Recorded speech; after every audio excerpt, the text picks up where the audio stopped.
सोच इस्लाह हो सकता। क्या जीवन को कैसे प्रियाजू के चरणों में समर्पित किया जाता है, गुरुजनों से समझ में आता है।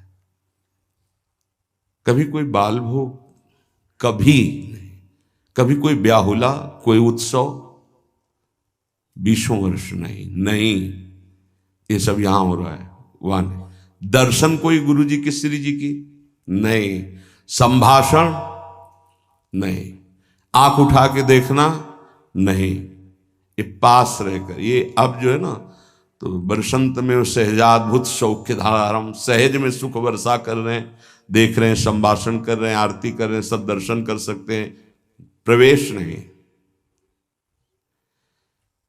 लब्ध्वा नन्वम भजन विभवम चैक चोरौ निशीथे, आदेश कर रहे हैं हमारी श्री जी का भजन चोर चोर करो, चोर चोर, चोरी चोरी, कोई जान न पावे कि आपकी कितनी ऊंची अवस्था है।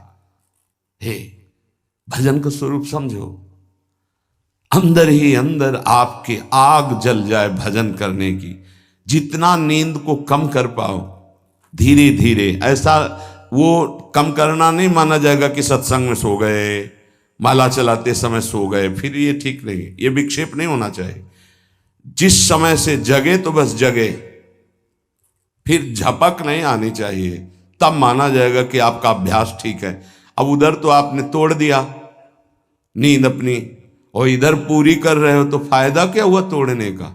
सत्संग में नींद पूरी कर रहे हो, कीर्तन में नींद पूरी कर रहे हो, और आप तो ये उपासना में ऐसा ठीक नहीं है।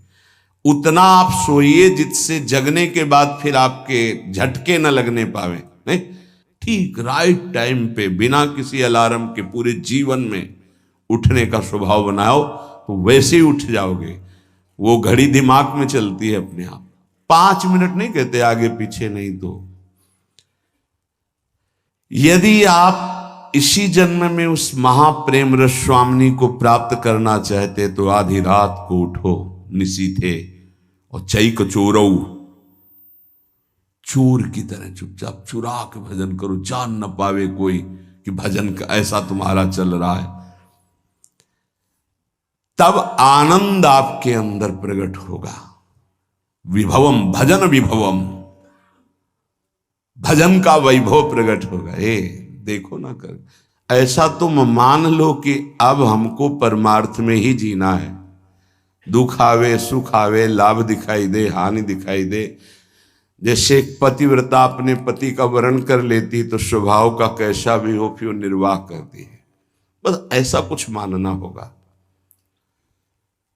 हमें कोई आनंद नहीं मिल रहा, हमारे कोई विकार नष्ट नहीं हो रहे, हमें कोई लाभ नहीं दिखाई दे रहा, पर हम छोड़ नहीं सकते आपको। हम नरक जाएंगे ऐसे लक्षण है हमारे, पर हम आपको नहीं छोड़ पाएंगे।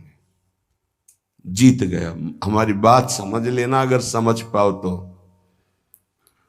अगर ये बात हृदय में बैठ गई ना कि महारानी जी के सिवा हमारा निस्तार, हमारा कल्याण, हमारा परम हित अब और कहीं नहीं होना, क्योंकि हम किसी काबिल नहीं, अब हम महारानी जी को नहीं छोड़ सकते। बस इतनी बात हमें चाहिए। हम आपसे जितेंद्रीय हैं, मनोनिग्रही हैं, बने रहिए। हमारे यहां केवल अपनेपन की मांग है आपकी, और सब कुछ आप हो सकते हैं, लेकिन अपनापन नहीं दे सकते।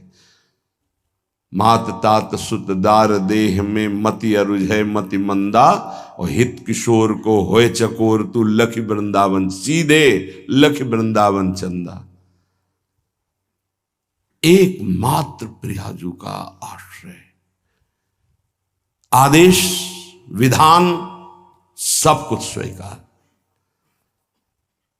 गृह त्याग करा रहे हैं आचार्य चरण, पुत्र पत्नी वैभव सम्मान त्रिभुवन पूजित। आदेश होता है कि राधा वल्लभ जी को, दो सखियों को प्रश्नवाचक चिन्ह नहीं आया कि प्रभु अभी तो त्याग के ही आ रहे हैं, क्या कहेंगे देववन वाले कि हित हरिवंश महाप्रभु यहां तो गृह त्याग किया। अच्छा, कहीं स्फुरण भी नहीं हुआ। क्यों? जोई जोई प्यारो करे सोई मुहि भावे। आज उसी वंश से, उन्हीं आराध्य देव से लाखों का निकुंज में प्रवेश हुआ, हो रहा है, आगे होता रहेगा। नित्यानंद महाप्रभु बाल्यावस्था से लंगोटी वाले परम बैरागी दिगंबर अवधूत, कैसी कैसी स्थितियां महाप्रभु चैतन्य देव ने आदेश किया, आपको विवाह करना है और ऐसी संतान प्रकट होनी है जिससे लोक मंगल होगा। दोबारा प्रश्न नहीं किया कि आप गृहस्थ से विरक्त में पदार्पण किया और यहां बाल्यावस्था से विरक्त अब गृहस्थ की आज्ञा, सरकार ये कैसी आज्ञा, कभी प्रश्न नहीं किया। नाम जापक हैं, मार मार के खाल खींच दी गई, उनके हृदय में प्रश्न नहीं हुआ कि ऐसा विधान क्यों बनाया हरि।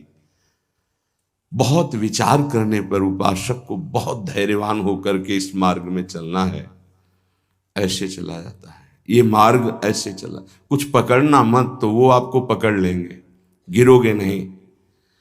क्यों म्यों प्रश्न उत्तर ये सब नहीं।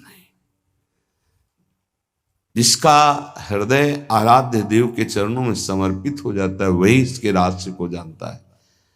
ये सब साधन एक प्रक्रियाएं हैं। अगर प्रभु से अपनापन नहीं हुआ तो कोई खास बात नहीं। साधन का कोई खास, साधन का सब साधन कर यह फल सुंदर, प्रभु पद पंकज प्रीति निरंतर। अभी कैसे विषयी पुरुषों को समझ में आएगी, बहुत सुलझने की जरूरत है, नहीं ये जीवन व्यर्थ चला जाएगा। दुर्वितर्क्यानुभाव युक्ता देवी निकुंज देवी श्री स्वामिनी जी बड़े बड़े तार्किकों के भी तर्क से पकड़ में आने वाली नहीं है। जैसे वेदांत दर्शन तर्क के द्वारा श्रद्धावान तर्क करे तो उसके द्वारा वो स्थापित होता है। कह रही यहां नहीं, यहां सीधे स्वीकृति करो मेरी महारानी श्री राधा रानी, तो आपके हृदय में बल प्रकट होगा। जाके बल में सबसों तोरी, लोक रीति और वेद रीति दोनों से, जाके बल में सबसों तोरी लोक वेद और कुल कानी, लोक रीति, वेद रीति, कुल रीति, इन सब का त्याग करके रस रीति में प्रवेश पाया जाता है। तो किसके बल से? मेरी महारानी श्री राधा रानी। जाके बल में सबसों तोरी लोक वेद कुल कानी, मेरी महारानी श्री राधा रानी। ये तर्क का विषय नहीं, यहां स्वीकृति का विषय है। अब उपासना बताए। पहले तो ये कह रहे हैं कि ये बहुत निगूढ़ भाव है, इसे वेद प्रमाणित भी नहीं कर सकते आप। श्रद्धा और विश्वास करके रसिकों की बात मान लो। यहां तर्क वितर्की की कोई गुंजाइश नहीं है। ये भाव देश है, ये तर्क देश नहीं है। अब हमारी स्वामिनी जो केवल हाथ जोड़ने मात्र से प्रसन्न हो जाती है, इतनी करुणामय। इसीलिए लालजू महाराज जब सेवा में प्रवेश होते हैं तो ऐसे प्रवेश होते हैं, करबद्ध। बहुत कृपालु हैं, दयालुता की, सरलता की मूर्ति हैं स्वामिनी जी। जो बड़े बड़े सिद्धांतों की रचना करके उपदेश करने वाले और उनके फल को देने वाले प्रभु हैं, ये उनके अधीन हैं। प्यारी जी की एक भ्रकुट के इशारे से घोर पापी को भी वो पद प्राप्त करा देंगे जो बड़ी बड़ी साधनाओं से नहीं मिलता है। विश्वास कीजिए, आपको लगेगा केवल बातें ही हैं कि प्रमाण भी है। तो नरवाहन जी कोई भी सदाचरण नहीं था। 84 कोष ब्रजमंडल का मूर्धन्य राजा जरा भी ब्रज 84 कोष में उनके खिलाफ या उनकी अधीनता न स्वीकार करने पर प्राणदंड मिलता था। सीधे प्राणदंड, कोई क्षमा याचना नहीं।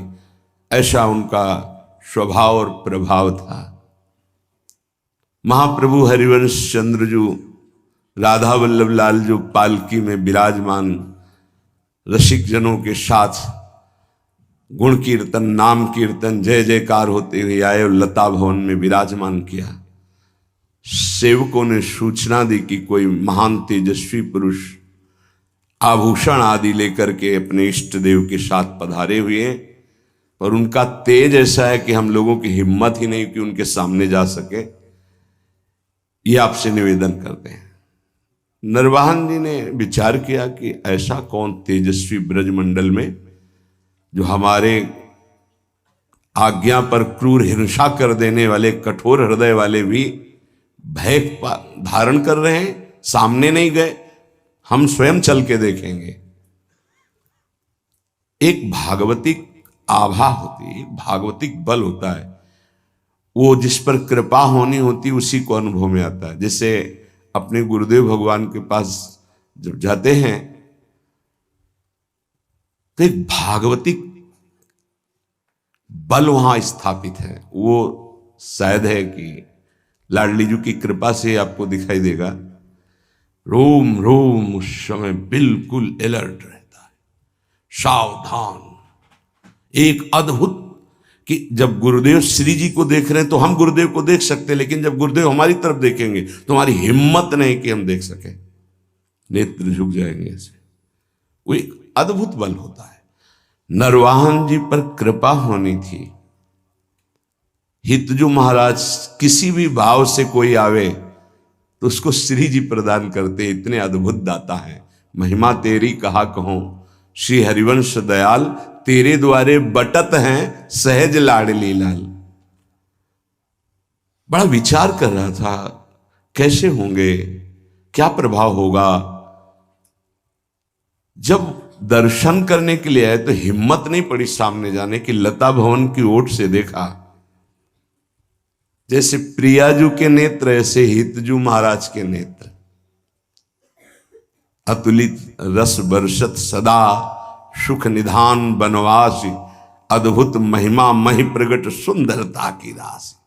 सुंदरता की राशि कनक द्युति देह रुचि, जैसे स्वामिनी जू के श्रीअंग की कांति, सात कुंभ तन गोरी, ऐसे हित सजनी स्वरूपा महाप्रभु हरिवंश चंद्र जू की। अजान बाहो कमल नयन, सुंदर नासिका सुंदर थोड़ी, युगल चरणारविंद, पान किया और बस उन्मत्तता छा गई। अभी राधा वल्लभ जी को देखा ही नहीं था, केवल महाप्रभु को देखा था। बस हृदय में बैठा लिया। वहां रसिक जन कीर्तन कर रहे थे, राधा वल्लभ श्री हरिवंश श्री वृंदावन श्री वंचन। बैठा लिया, राधा वल्लभ श्री हरिवंश, राधा वल्लभ श्री हरिवंश। ये नाम जपते ही कुछ दिनों में ऐसा लगने लगा कि मैं बहुत अधम हूं, अब नहीं करूंगा, अपने हाथ से किसी की हिंसा नहीं करूंगा, कभी चोरी नहीं करूंगा, कभी किसी से कर नहीं लूंगा, ऐसा। और एक तरह से परम वैरागी होकर रह रहे हैं, पर कार्यक्रम उनका वही चल रहा है। उनके अनुगामी जनों ने जैनी व्यापारी की बड़ी नौका को रोका और कहा यहां से निकलने वाले को कर देना पड़ता है। उसके साथ कई 100 सैनिक बलवान थे, तो सैनिकों के बल के कारण उसने कर देना अस्वीकार कर दिया। युद्ध हुआ, समस्त सैनिक मारे गए, जैनी को बंदी बना लिया, पूरी संपत्ति नाव की हड़प ली। छोटी मोटी नाव नहीं जिसमें 8-9 से सैनिक सुरक्षा में हो तो कितना ऐश्वर्य होगा। पहले नावों से ही व्यापार होता था। नौका पूरी जब्त कर ली गई, उसको बंदी बना लिया गया। और उसमें जो मुखिया थे, क्योंकि नरवाहन जी तो राधा वल्लभ श्री हरिवंश आठों पैर जप में लग गए थे, कैसी असीम कृपा हुई थी। पहले दर्शन में ही लुट गए थे, अब वो कैसे लूटेंगे। उनके अनुयायियों ने उस जैनी से कहा कि अगर आप जितनी संपत्ति है इतनी दोबारा नहीं मंगाते हैं तो आपको फांसी की सजा दी जाएगी। उतनी संपत्ति उसके पास थी नहीं। धीरे धीरे फांसी का समय निश्चित हो गया कि कल फांसी दी जाएगी। तो रात में 9-10 बजे शयन भोग लेकर के एक दासी गई और उससे कहा कि तुम सावधान, कल तुम्हारी मृत्यु का दिन है। रो पड़ा, मेरा क्या अपराध? बोला यहां अपराध नहीं गिने जाते, यहां कोई निर्णय नहीं होता, मारे जाओगे कल तुम। उसका कोई उपाय बचने का? बोले एक उपाय है, रात्रि के 12 बजे राधा वल्लभ श्री हरिवंश, राधा वल्लभ श्री हरिवंश जोर से उच्चारण करना, मुझे पूरा विश्वास है ये नाम तुम्हें बचा लेगा। अरे तो मरने वाले को जैसे संजीवनी बूटी मिल जाए, थोड़ी ही देर के बाद उच्च स्वर से शुरू किया, राधा वल्लभ श्री हरिवंश, राधा वल्लभ श्री हरिवंश। वो आवाज नरवाहन जी जहां एकांत में जप कर रहे थे वहां पर, अरे ये तो अपराध बन गया, मेरे गुरु जी का कोई शिष्य बंदी बना लिया गया।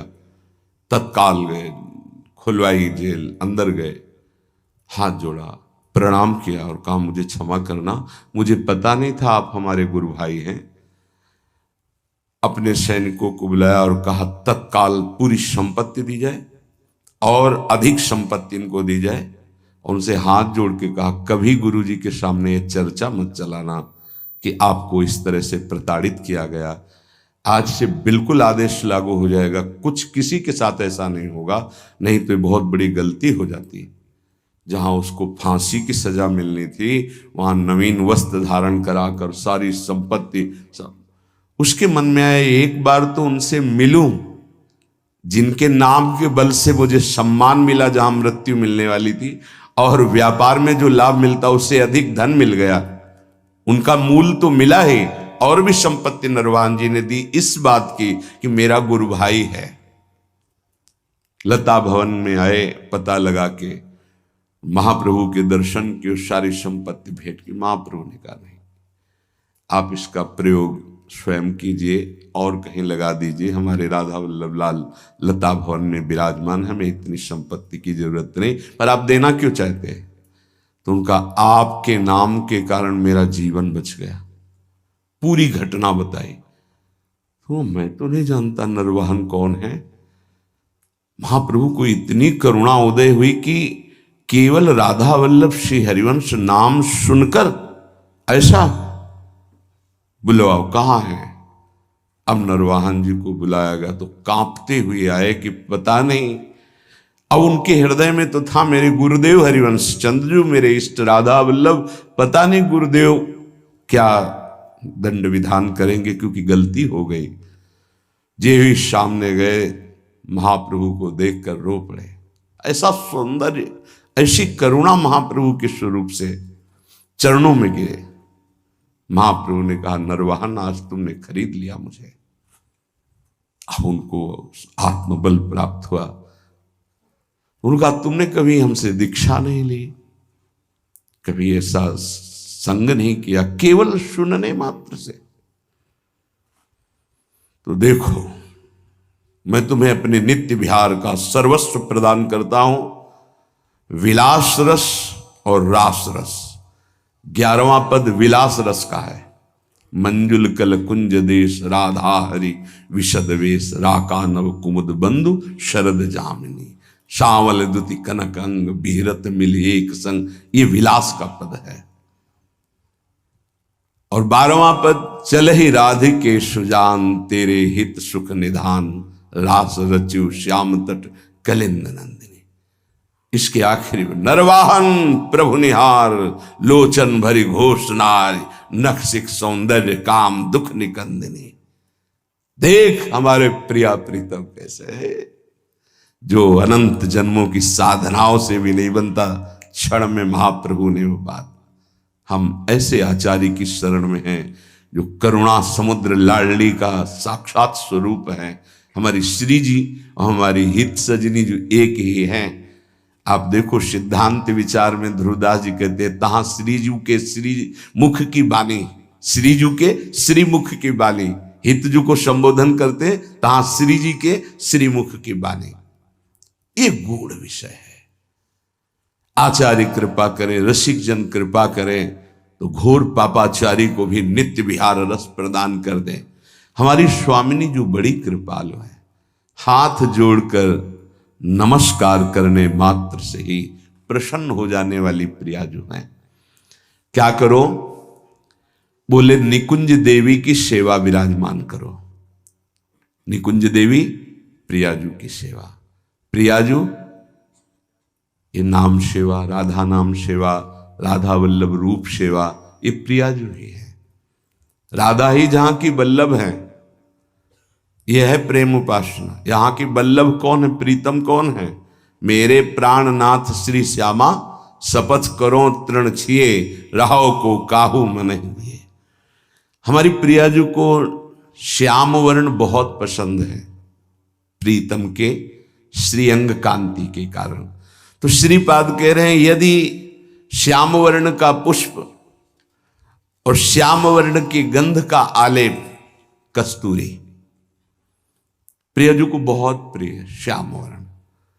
श्यामा मयूरवैर परिचरो परिकम्य भूयो नमत्वम, कृत्वांजल्यानति सुविनयम दिव्य गंध प्रसूनई।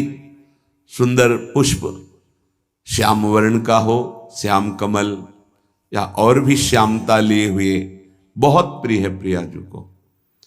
कस्तूरी आदि का लेपन और सुगंधित द्रव्य आदि अर्पित करके, हाथ जोड़ करके, हृदय से अपनापन करके, परिकम में 4 परिक्रमा करके, भूयो नमत्वम, भूमि में मस्तक रख करके नमस्कार कर दो तो स्वामिनी जो अपना सर्वस्व प्रेम प्रदान कर देती है। बहुत करुणामय, ऐसा कुछ नहीं लिखा जो सब कोई न कर सके। गृह में अपने स्वामिनी जी की सेवा विराजमान करो। राधा नाम, राधा वल्लभ रूप, गुरुदेव, आचार्य, ये सब स्वामिनी जी ही हैं। आचार्य भी स्वामिनी जी हैं, गुरुदेव भी स्वामिनी जी हैं। जैसे हितजू महाराज को सेवक जी कह रहे मम स्वामिनी धनी, मेरी स्वामिनी, ऐसे ही आचार्य ही गुरुदेव हैं तो गुरुदेव मम स्वामिनी, गुरुदेव मम स्वामिनी, आचार्य मम स्वामिनी, इष्ट मम स्वामिनी, कोई अंतर नहीं है। सेवा विराजमान करके